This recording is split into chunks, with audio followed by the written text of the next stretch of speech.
which doesn't mean you won't have to share it.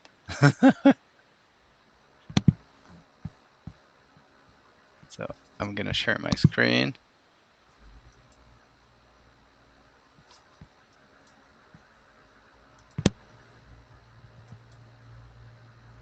No med so far. Okay, so do you see the slides? All is good. See the slides. Okay, so welcome everyone. This is the DRIP session. As you've probably seen in other, it's probably not the first meeting or the first session you're attending in that IETF. So please take the time to read if you've not done that earlier, the note well.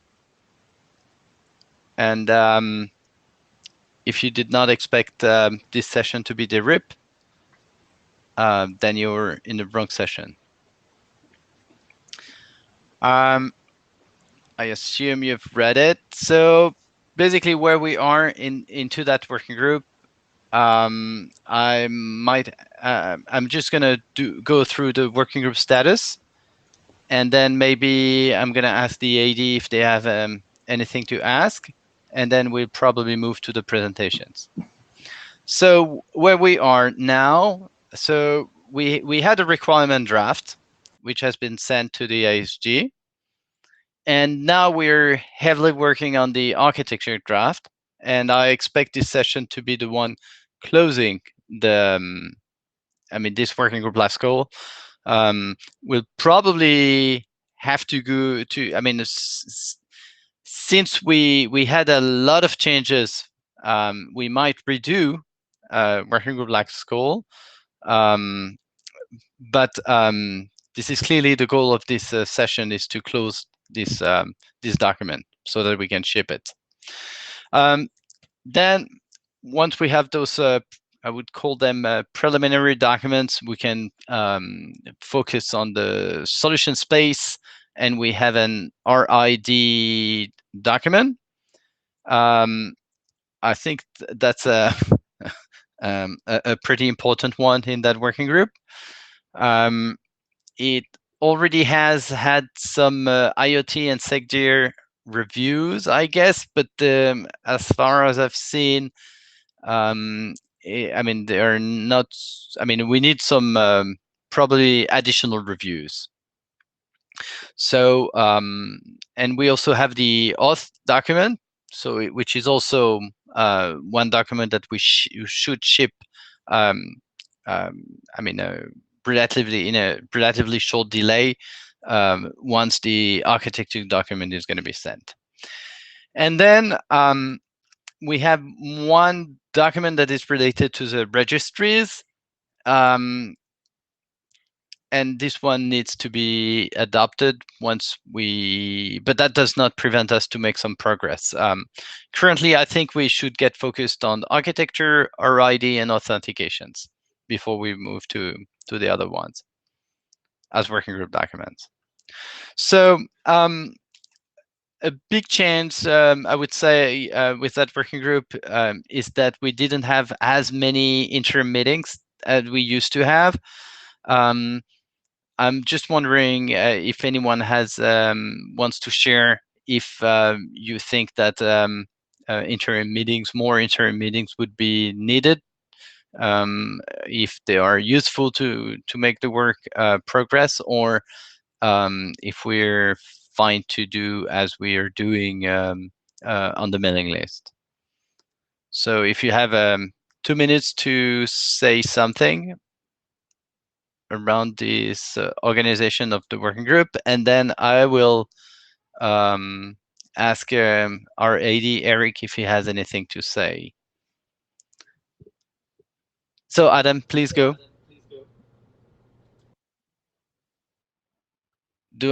Okay. Adam and I are thinking that some interims between now and the next IETF meeting would be useful. Not a ton of them, but not zero as we've had since the previous IETF meeting. Okay. Good to know.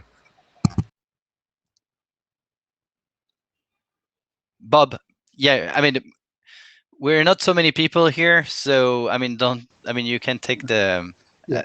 when you see Okay. the line is full, go for it.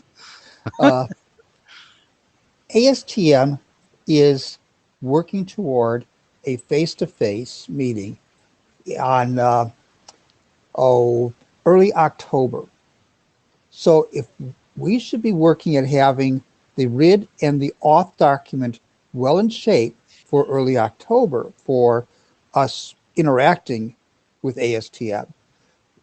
Having face to face potentially in August/September to accomplish that could be important. Somehow or other, we want to have those two documents, not to wait to the November IETF meeting, but instead target our audience, which is ASTM, for their meeting in October. How do we do that? Face to face, maybe. Interims may be the answer to get everybody's attention on it. Okay, right, yeah. So if I can say 2 words, I think those deadlines can be um, met quite easily. Um, it mostly depends on the respond res- respondness or responsiveness of the working group, and I think we're pretty good for now. But we had a huge gap, so but I don't see those October deadline as infeasible.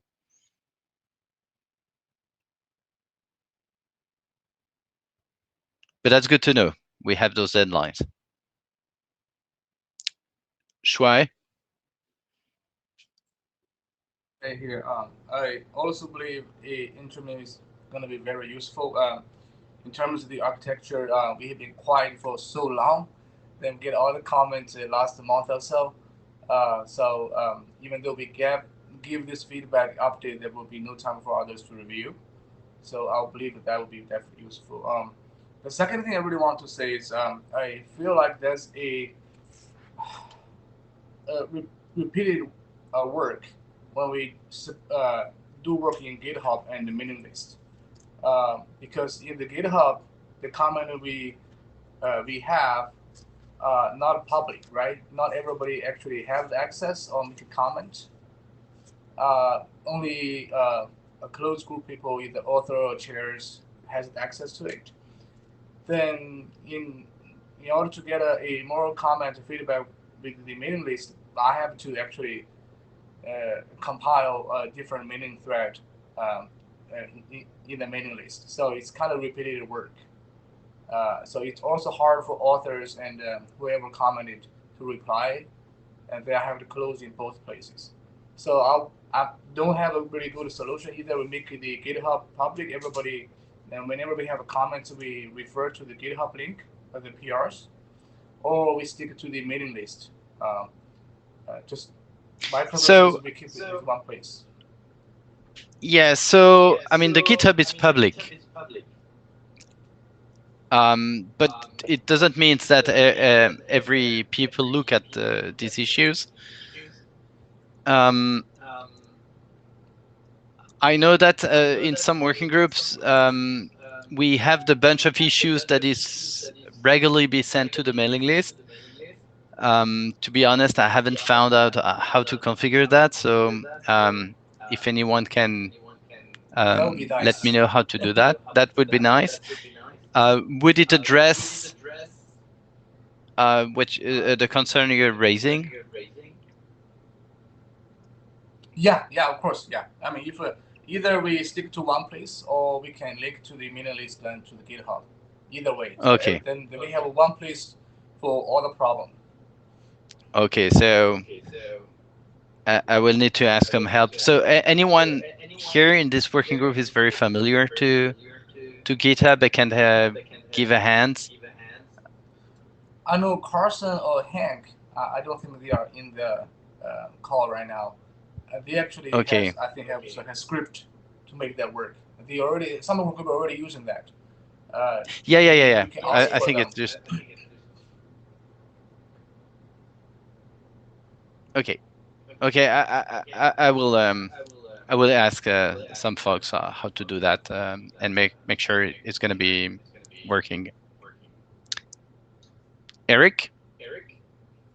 Yes, Daniel, as you asked me for my point of view on the DRIP working group, so first, quite happy to see at least one document coming into the ISG, even if there's still one discussion on it. I'm pretty sure it will be solved. Roman raised a nice question. It's just a matter of Stu and Roman to talk about it. So good. Regarding Bob, it's pretty much what you said, Daniel. We all know that it's only a matter of energy behind the draft, rolling those and new revised ID and so on to make them progress.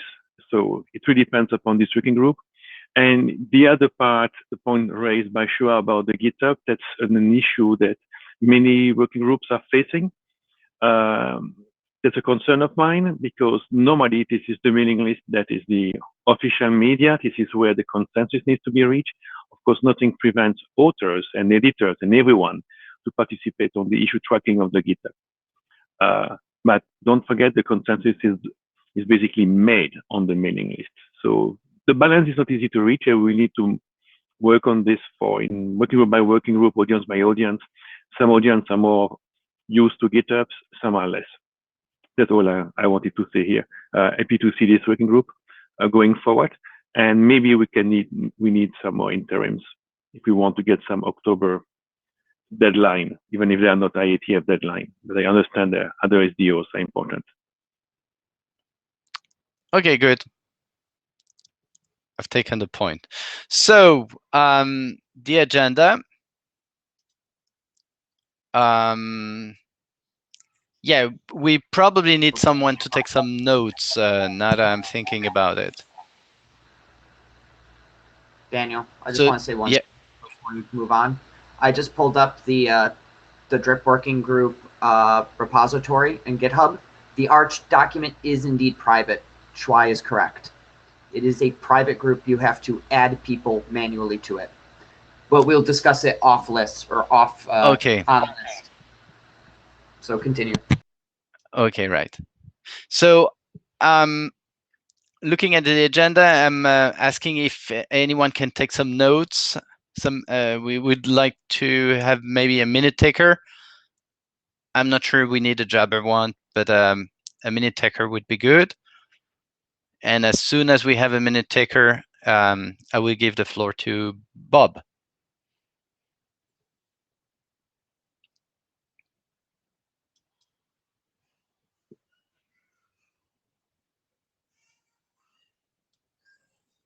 And sorry to bug you, Daniel, we do need a minute taker. Now, this session is recorded, so if somebody wants to take the minutes after the meeting, it's still doable, but we need to get the minutes, and we can't start without a volunteer on this. And Med is unable to join, so we have only one chair today. So we cannot rely on the poor Daniel, who is doing a one-man show today, or tonight in my case. We can have 2 minute takers that share the load. Okay.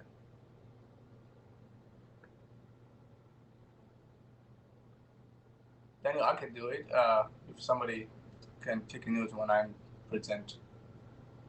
Anyone can help? Shuai? Presenting. This is Adam. Okay, great. Thank you. And so we move to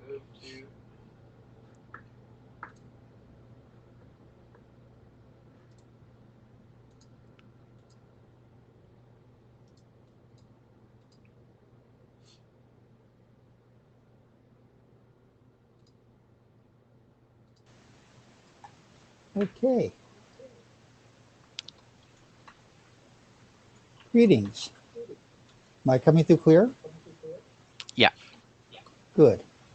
Okay, this is a presentation of the latest draft that I posted on Sunday. This is version 808, and it was submitted on Sunday. So it's we only had a little bit of time to read it. So let's review the changes and what I need to do for 09. Please, okay. remember, our target audience for this document is people outside the IETF. It's the regulators and the manufacturers of the unmanned aircraft systems that this is targeted to. So we need to understand. They need to understand this technology and what is gained for using HIT remote ID over alternatives. So read this document as an IETF outsider might. Um, Help me get where I get lost in the weeds. Look at this document and say, what do I need maybe to expand upon? What do I need to improve my references to? Maybe not do references, it's expanding text, but remember that our audience are manufacturers of the UAS. Why should they take this approach versus just putting their manufacturer ID in or just using UID? Why should they go to trustworthy? Why should the regulators want this in their systems and so forth? So remember, our target audience for this is not the IETF. It's the people who are going to be using it. Next slide. So what are my updates? Most of the dependencies have moved to the core. I've pretty much just done a move. And note that RFC diff gets lost when you make these sorts of moves. It does know any changes I made in dependencies, it did not highlight. So you really got to go through it. This sort of a change, I don't see how RFC diff works with it. I made a major cleanup of the IANA considerations. This document adds to the HIP registry. So I put very explicit instructions to IANA on what exactly they need to change in the registry for that. There's some minor realignment to changes made in the requirements. I've had a number of comments about X509 section, which shows that I wasn't getting across about X509. So I hope I have improved the text there. And I've cleaned up the text elsewhere a bit as well. Next slide. So the dependencies to the core document, this is mostly a cut and paste, which is really easy to do when you're using XML. You just collapse the section. That works fine. But it was just moving them around with very little editing. However, I did consolidate the CTA 2063-A sections. I had it in 2 places. Now it's only in 1 place. That I did consolidate. I'm not done yet, but at least now you're only going to see that in 1 place. All these sections still need editorial review because for the most part, I just moved them. I did not do much in the way of editing the content. And I really need to work over the new section 6, which is the proof section. Adam and I really need to fine-tooth that and make sure we got it done well. Adam has some ideas on some better naming, so we'll do that. And I need to align that with section B, which is related information. So I know about that. Now the IANA considerations. I mentioned that DRIP Grid HHITs makes important changes to the HIP IANA registry. So the text in IANA considerations and throughout now better instruct IANA on what is needed. I've copied from other documents I've done and elsewhere, and I think I have a good set of IANA instructions. So please review this. Note that I am one of the IANA HIP registry experts along with Jeff. So other eyeballs on it because it's like, yeah, I would approve it. But that is not the point. So please, people, take a look at what I did in IANA considerations.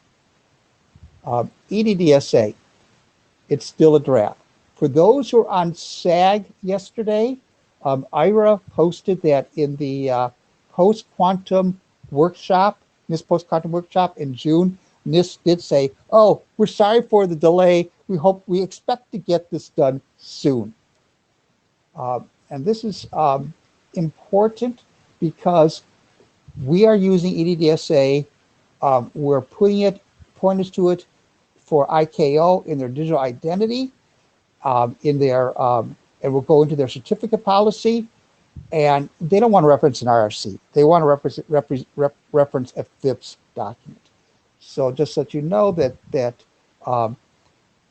ECDSA really couldn't work for this. EDDSA has the features we need, but EDDSA is just an IETF RRC. It's not yet a FIPS standard, but we've been told finally soon.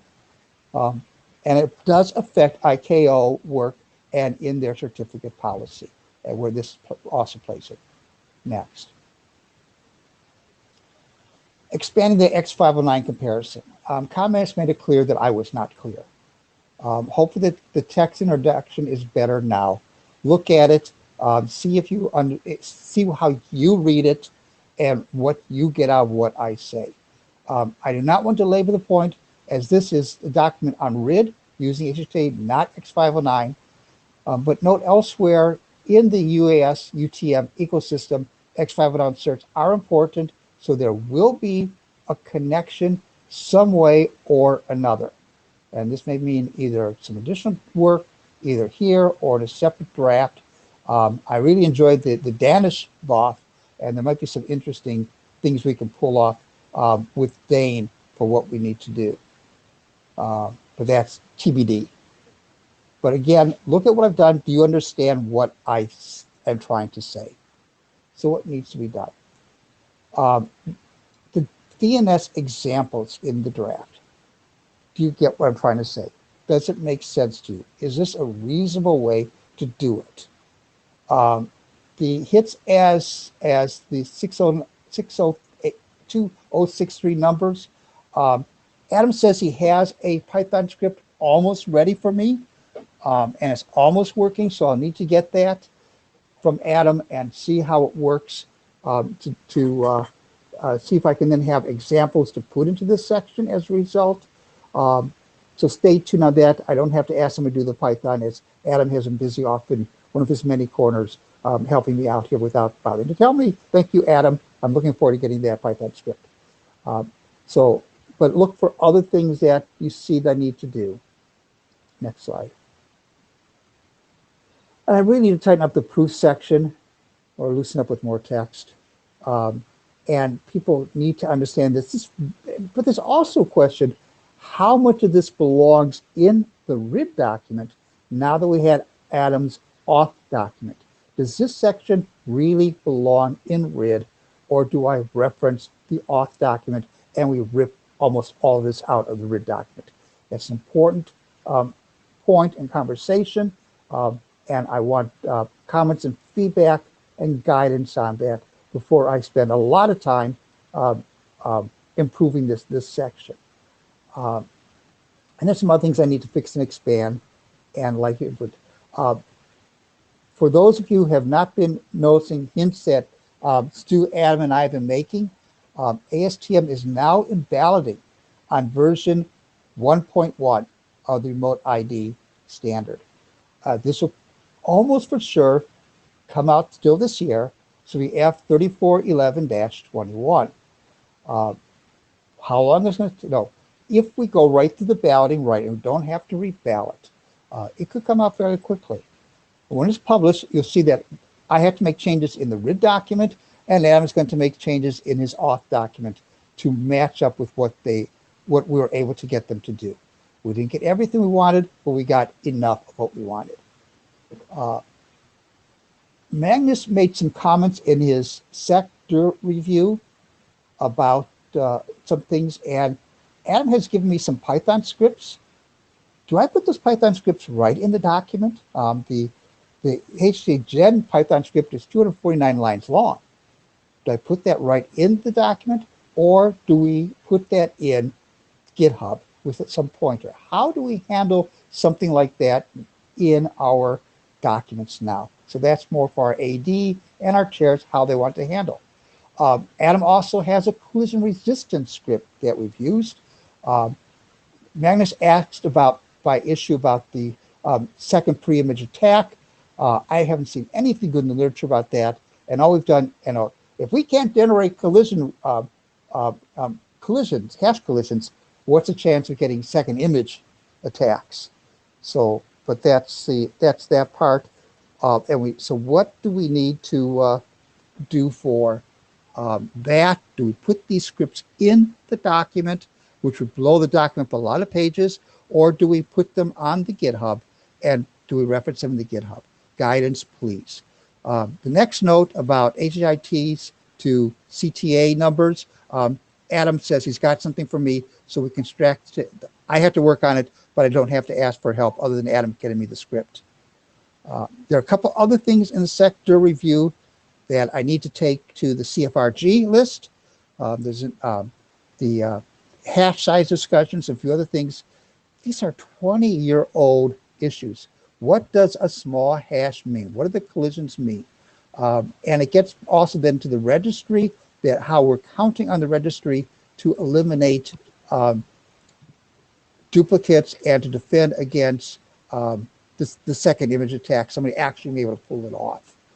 So that completes the changes which I've made in draft 08, where I think I need to go for draft 09. I hope to be able to focus in the next few weeks to get an 09 out based on comments, which means, please, everybody, give some comments. Okay, Questions? thanks. So I see Eric in the queue. Please, Eric.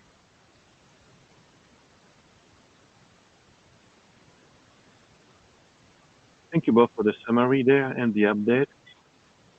Regarding the crypto forum, I think this is really mandatory. Magnus has a good point there. So let's do the crypto forum research group as SRP as soon as possible as an early review. Now, regarding the Python script, I am really ambivalent there. It's small, so it could be an appendix into the RFC. Of course, you understand the copyright of the RFC. Now, I am perfectly fine as well if it's on the public GitHub, where it's a license allowing everyone to run it, basically. But it's not me to decide on this specific aspect. The working group and your side, this is your code. I'll take it to the list. I'll ask for what people want to do. We'll make the Python scripts available so people can say, yeah, it's only 240 lines long. Put it in the document or something like that. Yeah, that's yeah. I think it's probably the right way to ask the mailing list. I think if we have some code, unless we want to use that code to explain what we're saying, if we want to run it, it's always better to have a link. So in any case, I'd like the link into the RFC.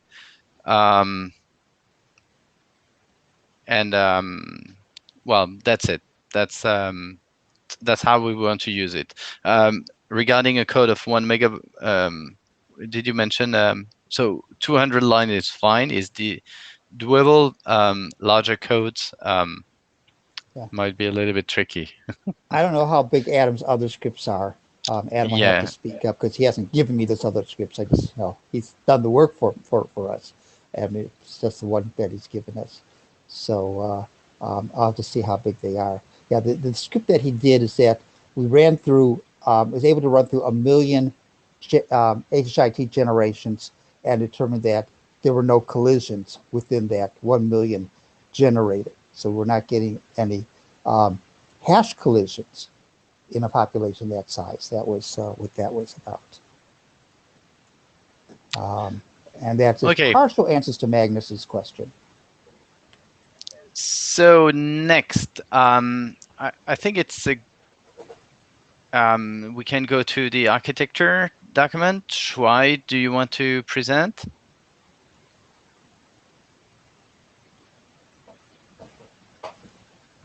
We'll do that. Thank you all. Thank you, Bob. All right. Can you guys hear me okay? Yeah. All right. Someone just all right. I think Adam is taking over the notes, right? Right. So this is the update since our first working group last call. Next slide, please. So currently we have revision 15. We have addressed a lot of comments. I would say most of editorial. There are a few major concerns from Stu. Just coming in a week after, a month before the meeting. So Bob and I tried to address it, and the revision 15 have some of the comments in there. I did see Stu has a reply yesterday. I haven't got time to review that yet. Maybe Stu can express his major concern from that email during the meeting. But anyway, so mostly I have compiled all the issues into in the mailing list as well as in the GitHub, the link. So I have managed to close with some feedbacks. So mostly, yeah. So that's all right. So I was looking for comments and feedbacks from those issues. So hopefully I can get some for the next revision. Next slide, please. So for this presentation, only one thing I actually wanted to bring up to the working group is something we have been discussed, never get a conclusion or never actually talk about that. It's regarding if we should treat HIT as the only one DRIP identifier in the IETF, because the primary means for me that is secondary, right? If there's no secondary, I think there's no point we have the primary. So that's one thing Bob has commented on. I also sent the question to the mailing list. I'm not sure if people saw that. Hopefully we can resolve at least this question in this meeting. Receive more comments. Next slide. Yeah, that's the only thing. So all the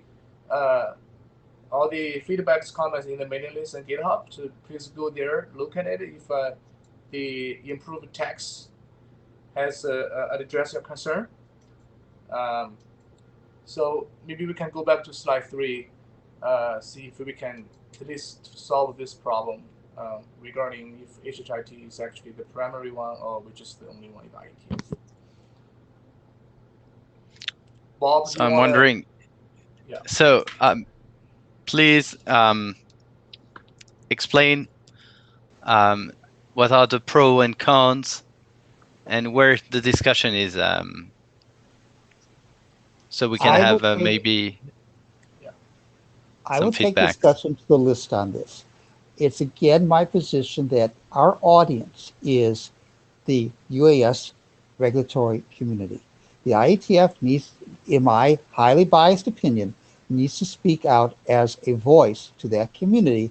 Here's how we say to do the remote ID in a trustworthy, secure manner. Not here's one way. This is our way of doing it. I should point out that Qualcomm 3GPP is pushing 1609.2 as their way of doing it. They're not bringing their approach to IETF. They're doing it through 3GPP. So IETF way of doing it, 3GPP maybe way of doing it. And the pros and cons of each be discussed in the larger community, with the IETF saying this is how we see it to work with our technologies. We've been at this now 2 years. There have been no other approaches put forth. And so that's why I say this is our proposal, not our primary proposal. It is about truly about marketing.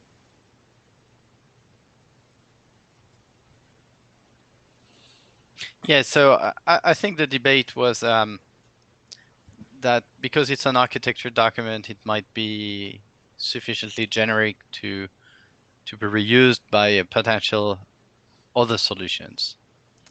Now, if you look at the architecture, it's I'm not so sure.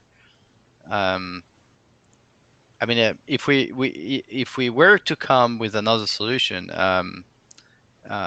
it would have a major impact on the document. So my personal feeling is that we should not try to we should not try to say we are expecting to give the message that we're expecting multiple solutions to be standardized.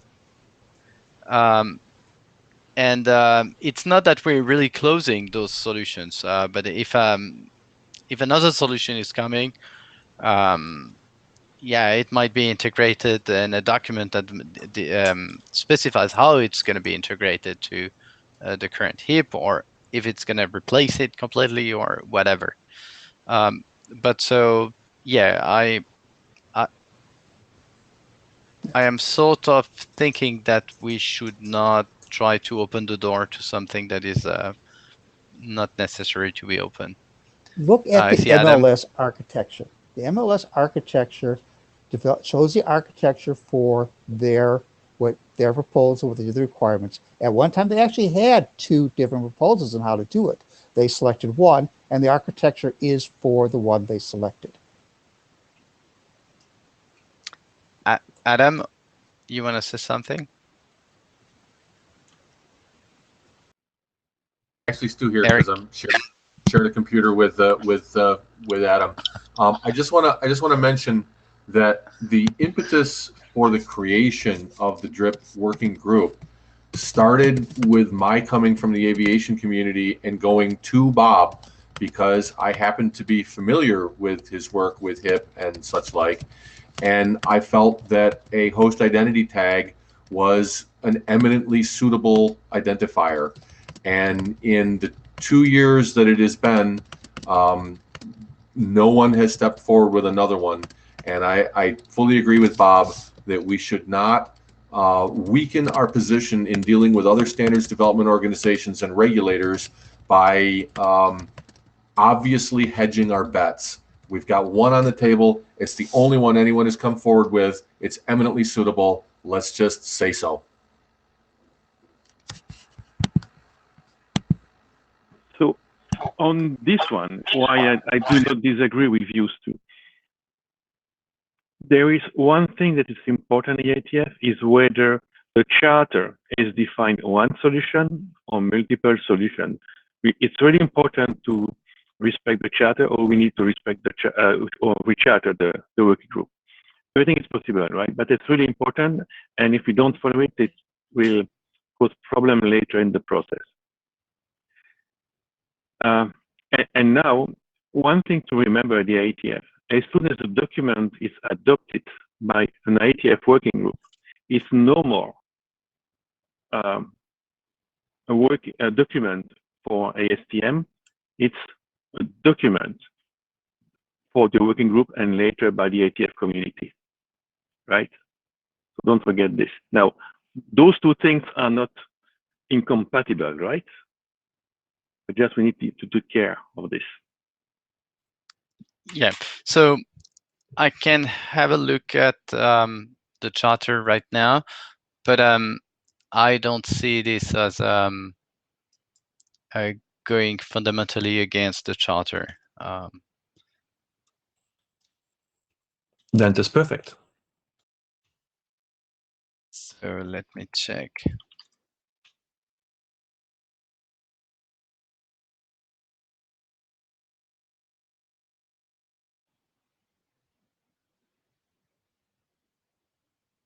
The charter, because Stu pulled it up on his other computer, is silent on whether it's one or many.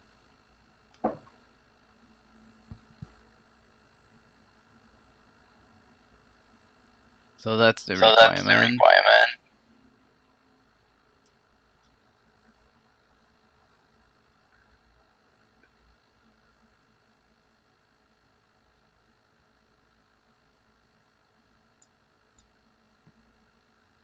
Yeah, the charter refers to new or adapted identifiers, which is plural, but then it says we'll propose a standard document that describes the architecture, which is singular.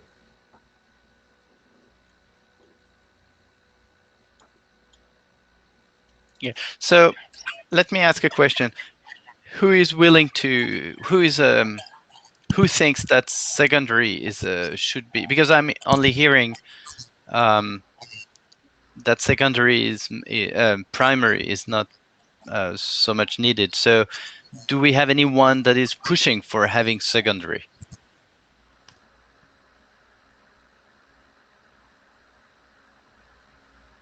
I don't think that, Daniel, I don't think the primary versus secondary is whether we put primary or we don't put primary at all. Yeah, sure. So I mean, currently I'm only hearing the point of view of people that do not want to open that door and want to remove this primary term. So I'm just wondering if we have anyone thinking that we should have this primary into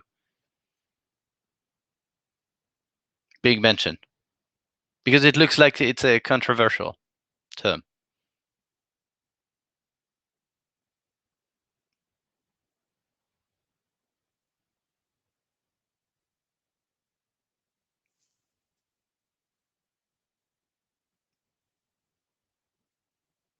So maybe Shuai, do you know what is the reason some people were pushing for having primary? Can you repeat the last sentence? Is there a reason what? So my question was, as the editor of the document, and it's an issue we want to solve, do you know what are the arguments for keeping primary into the text? Well, so I took over this draft long before the primary was there. So I don't understand the history why we have the primary in the first. I think we should ask ourselves why we have the primary in the first place. That's something I don't know. I'm sorry, I just did not enjoy drip at the beginning. So the primary was there a long time ago. So the question, as I said, is we should ask ourselves why the primary is there at the beginning. Yeah, it's probably a part of the document evolution, so I am not too worried that we change the term. Okay, then the second thing is I think is Bob's position, as I mentioned.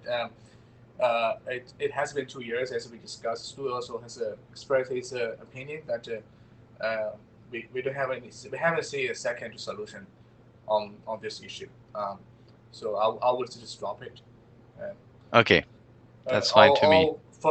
For the safe purpose, we can send this to the mailing list, saying that we're gonna drop that unless we have we hear a different voice, and give a deadline for like a week or so after the meeting, right? Yeah, sounds good to me. Anyone wants to add something or? No. So I expect to have version 15 next week. Sorry, that I have a really bad connection here. So did you see version 15 for next week? Yeah. We have here the current one is version 15 already. Okay, so so we have all the latest changes, because I mean you started saying that you had some discussions with Adam and Sue. Stu, yeah. So Stu sent his review back for 15. I don't have enough time to look yesterday. I'm just skimming through it. It looks like some editorial. I think Stu maybe has comment on the section 5 regarding more text regarding the architecture. I think my question is if Stu want to discuss on the list, or you want to explain a little more if the requested text is ready in the different draft, which is I have no problem to just kind of rephrase it and put in the architecture. So this is the question. If the things you requested is already there in the different draft, then I can just organize the language and then put in the in section 5. Okay, because my question is, if we can have a next version next week, we may ask for some people to review that version. Yeah, that's really if Stu can give me a brief answer, or maybe in the list, because he sent it to the to us, right? Not in the meeting list. Then Yeah. So Shawai, yeah, I can give you a real high-level short answer right now. I think your latest revision addresses almost all of my editorial nits, and it begins to address my substantive concerns. And I do not believe that you can further address my substantive concerns until the working group achieves a consensus on how we want to go. And I actually bring that up in my slides later. Okay. Then I guess we need to listen to yours first, then, right? Okay. So I guess.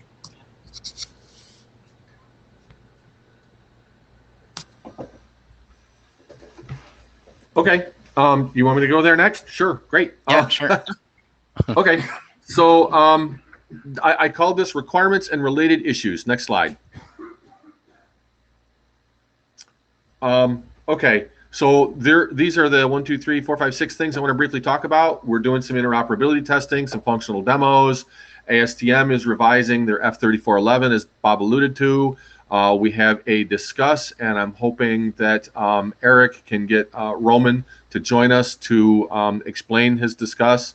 There is a more complete scenario figure, which I'm hoping will go into the architecture document. It went into and was pulled back out of the requirements document. I think it might help people, including Roman, understand the issue that led to Roman's discuss. Then I would like to suggest what I think the relationships ought to be between the various documents that we're working on. And then I think that leads into some very fundamental questions for the working group that we need consensus on before Shawai or I or Bob can really proceed. Next slide. Okay, so Adam worked with a UTM provider that had independently developed a baseline ASTM F3411 implementation. Our DRIP stuff is all basically enhancements to the ASTM F3411 standard. And Adam's implementation of F3411 with our DRIP enhancements successfully interoperated with the baseline F3411 implementation that was independently developed. Now, that doesn't say that our DRIP enhancements are interoperable with anybody, because as far as we know, so nobody else has yet implemented our DRIP enhancements, but it's a step in that direction. And the pictures below show where Adam and I are right now. We are out in the Great Plains, and people are flying lots of aircraft, and we're simulating lots more, and we are demonstrating, the DRIP work to the U.S. Department of Homeland Security and so on and so forth. Okay, ASTM. The revision that they are balloting on right now has everything in it for DRIP to be a recognized extension.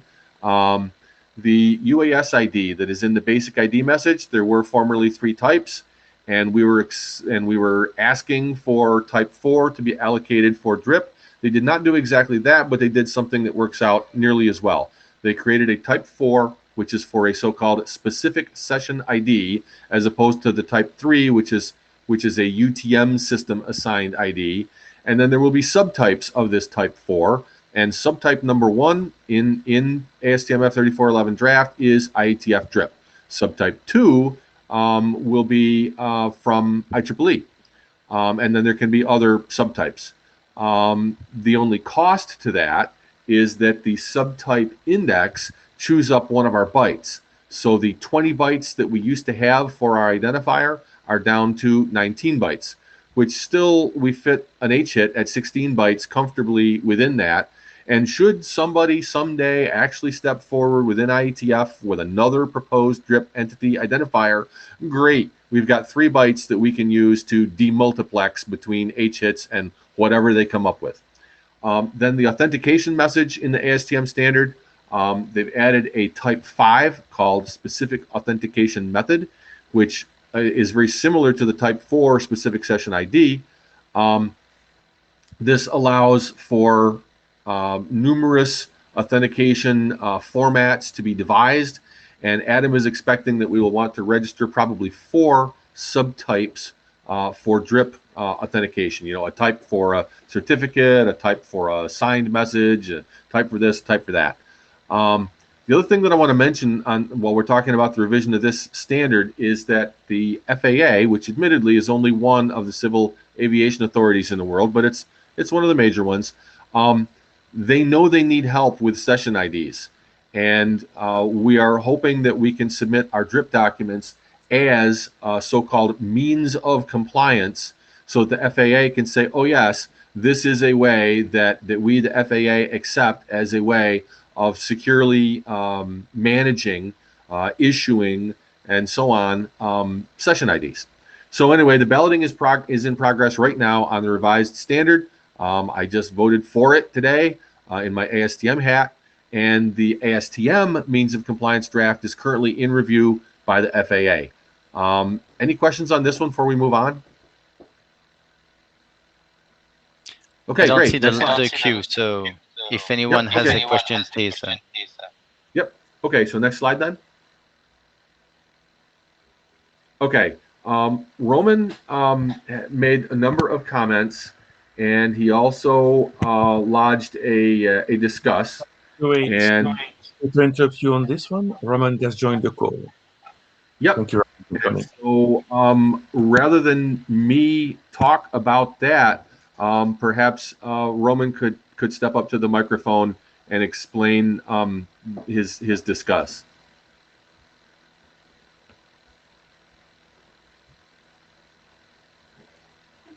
Hi, everyone. Hi, Roman. Sure. So the crux of my discuss is we provide some really nice, crisp security properties that we want in the requirements document, which is great. My concern is that there's a number of places in the document then that caveat that the strength of those requirements. And so what it sends the message to me that what we're saying is that these are best effort requirements. And that's a little inconsistent with, well, not a little, it's inconsistent with using RFC 2119 language. So if we say we must do the following, but then we say, oh, right, but if you can't, you can't, that's a should. And so that's the crux of it. And then I think in my follow-up mail to, I think the last bullet, which is you can't satisfy everything because you cut the underlying Ethernet cable. Yeah, that's completely understandable. But I think the way you manage making security guarantees with the fact that there's a layered architecture, or that you have dependency, is that you draw some boundaries, some scope around which you provide the guarantees. And if those things are in the architecture outside of that bubble, the guarantees don't apply. So again, to the idea of kind of a cable cut with TCP, the TCP guarantee is about in-order delivery, assumes layer 4 behavior. It does not assume layer 1 behavior. And I don't know how to reconcile kind of that.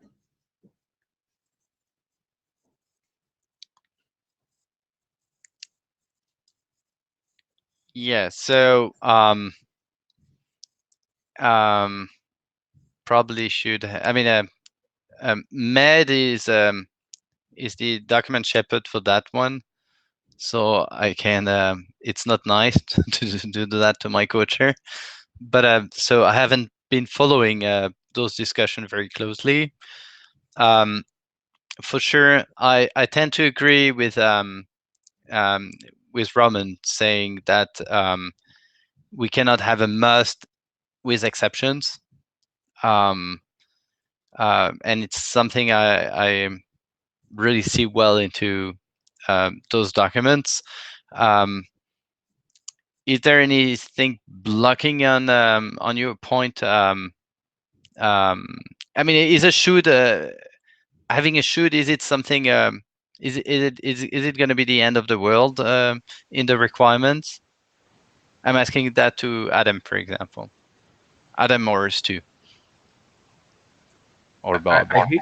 I hate to give implementers a carte blanche to not satisfy the requirement.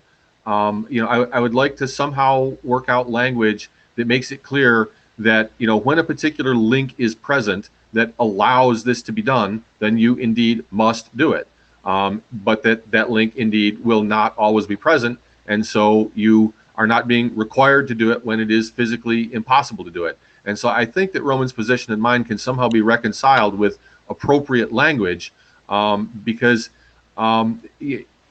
when you can do it, it is indeed a must. But we just know for a fact that you won't always be able to do it due to the underlying physical connectivity scenario, and the physical connectivity is not under the control of a DRIP protocol.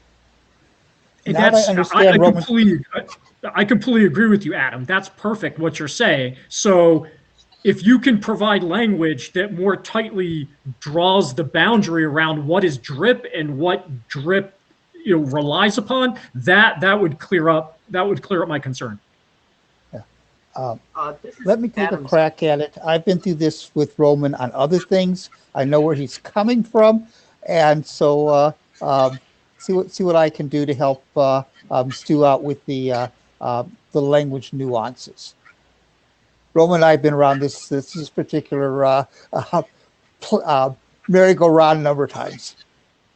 Sure have. Right, and so this is actually Adam speaking. You were talking to Stu, but because we're sharing a computer today. I'm wondering, being somewhat naive on this, would it be could you put should and then must directly after it? You should do this if the link is there, blah, blah, blah, blah, blah. And if it is there, you must be doing it. Is that, like, overlaying those two in the sentence make any sense? Asking from a naive perspective. Here be dragons. Adam, we'll work it out. And we'll just take this off on the side and come back with some wording and see if we can get address Roman's points. I hear clearly where he's coming from. Okay, right. So, yeah, Eric. So I guess the only question that I have right now for the working group is, you know, as editor of requirements, I don't feel empowered to change the numbered requirements to which we have agreed and that made it through working group last call.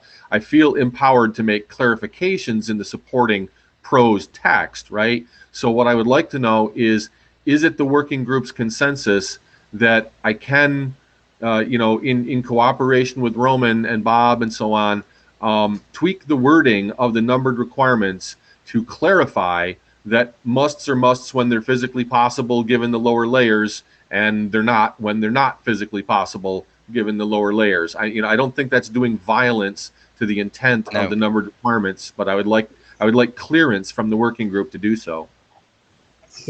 Yeah, sure. I mean, the chairs give you the clearance. Putting boundaries, as Roman said, what are your boundaries for your must claims? Yeah, no, I clearly see it's an editorial thing. Bob, are you going to look at that by next week, for example? Yeah. So. Well, yeah, it's Stu, right? Stu and I will get together. First, Stu has to come back from North Dakota, and so we'll get cracking on it real quickly. Okay, right. Great. So, and Roman, thank you very much for joining us today. Happy to do so. I mean, it's important work. So, yeah. I did have two more slides, Daniel. Yeah. So, okay. But just before we move, I expect that we addressed Roman's comments by end of next week. Yes. Sounds feasible. Okay, good. Okay, this is the more complete scenario figure that I think may help some people understand what the connectivity situation is.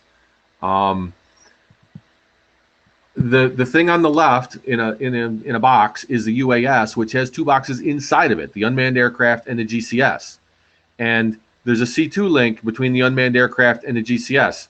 Or maybe there's not, because there's also a link from the GCS to the internet and a link from the unmanned aircraft to the internet. Or maybe there's not. And so clearly the GCS must exercise command and control over the unmanned aircraft, but it can do it either over a direct wireless link, right? So you got a physical connection directly between the GCS and the unmanned aircraft, which we can then reuse for other DRIP purposes, or it may exercise C2 by the GCS talking somehow to the internet, through the internet, and then somehow from the internet to the unmanned aircraft. That can be the C2 path. And so it is things like that lead to these different scenarios where different things are possible or not possible. So I'm hoping we can at least get this figure into the architecture draft. Med felt that it was a bit too detailed for the requirements draft. So then next slide. This is just my opinion on how our documents ought to fit together. External inputs are on the left.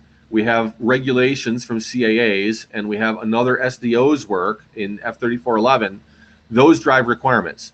Once requirements are defined, we now can largely forget about F3411 and CAAs and derive from the requirements architecture.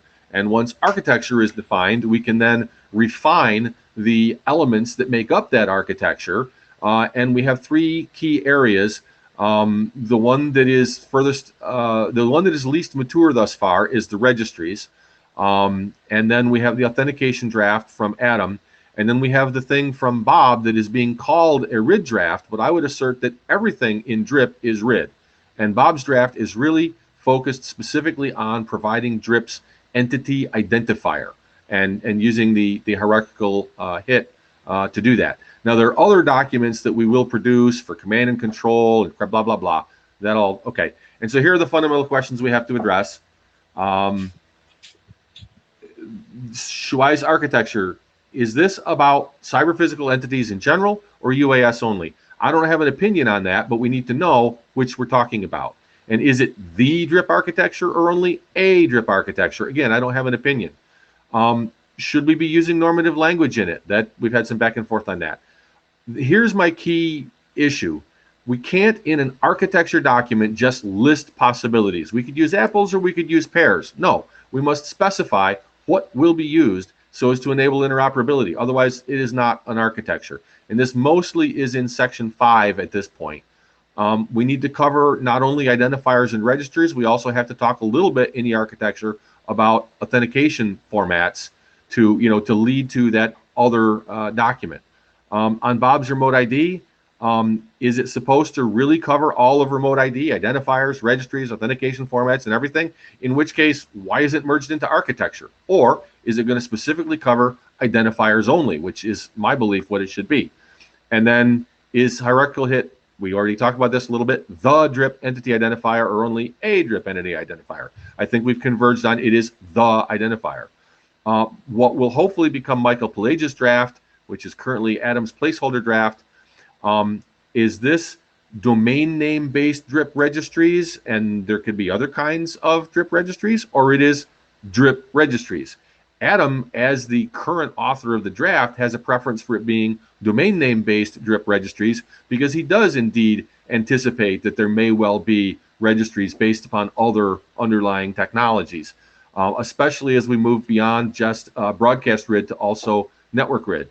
And then his authentication formats document, are these DRIP authentication formats in general, or are they only broadcast authentication formats? And again, it's Adam's preference that it be DRIP broadcast authentication formats, because as we move into network RID, we're going to have more degrees of freedom and we can accomplish more because we're not in tiny little packets.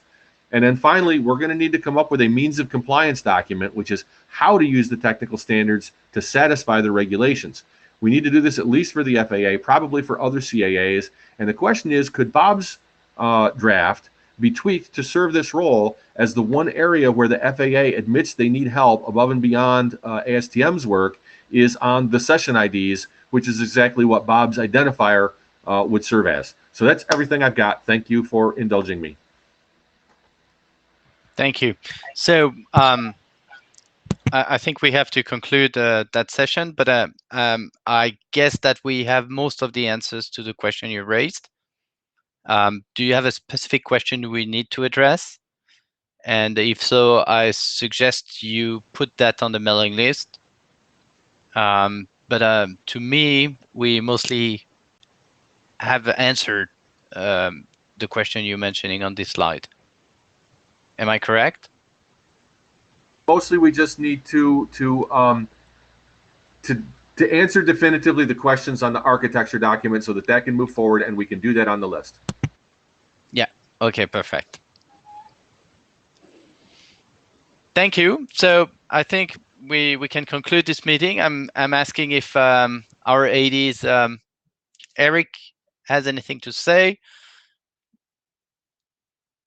Already bailed. He had to go to an IESG. Okay. So I see Shuai on the queue list. So Shuai, do you want to say something?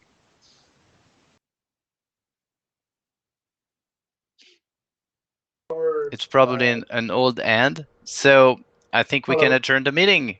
Hello? Yes, sorry. I just wanted Please to go. confirm our decision regarding last slide. So are we gonna take that to the meeting list, at least for the architecture for now? Yeah. So I mean, yeah, we need to move forward this document. Okay. So please be aggressive. Okay. All right. Okay. Thank you, everyone. Bye-bye.